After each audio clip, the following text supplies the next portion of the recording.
ក្រុមបាល់ទាត់ប្រជាខ្មៅវ៉ាឡេនស៊ីបានទទួលហិរញ្ញប្បទានសរុបចំនួន322លានអឺរ៉ូ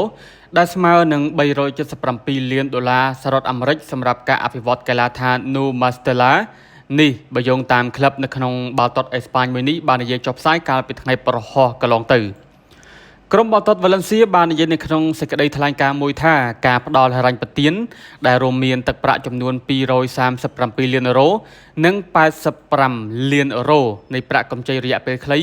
គឺជាប្រតិបត្តិការដ៏ធំបំផុតមួយដែលមិនធ្លាប់មាន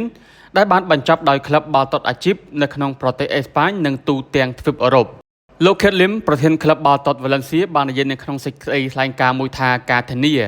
នៅហិរញ្ញប្បទានដ៏សំខាន់នេះផ្ដល់ឲ្យយើងនៅភ្លើងធៀបនៅក្នុងការសាងសង់កីឡាដ្ឋាន Nou Mastella ដែលជាកីឡាដ្ឋានលំដាប់ពិភពលោកដែលនឹងផ្ដល់ថាមពលដល់ការរីកចម្រើនរបស់ក្លឹបសម្រាប់ជំនាន់ផ្សេងៗទៀត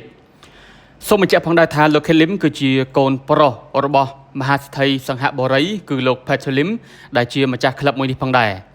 ក្រុមបាល់ទាត់វ៉ាឡេនស៊ីក៏បាននិយាយផងដែរថាកីឡាដ្ឋានដែលមានទីតាំងនៅក្នុងទីក្រុងវ៉ាឡេនស៊ីហើយនឹងមានកន្លែងកៅអីអង្គុយប្រមាណជា70000កៅអីក្រុងនឹងបើកដំណើរការនៅក្នុងឆ្នាំ2027វាត្រូវបានគេរំពឹងថានឹងបង្កើនប្រាក់ចំណូលដែលរកបាននាពេលបច្ចុប្បន្ន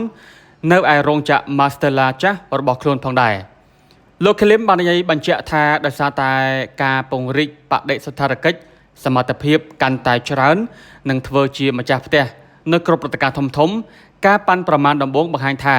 យើងនឹងកើនឡើងជាង3ដងនៃប្រាក់ចំណូលបច្ចុប្បន្ននេះផងដែរ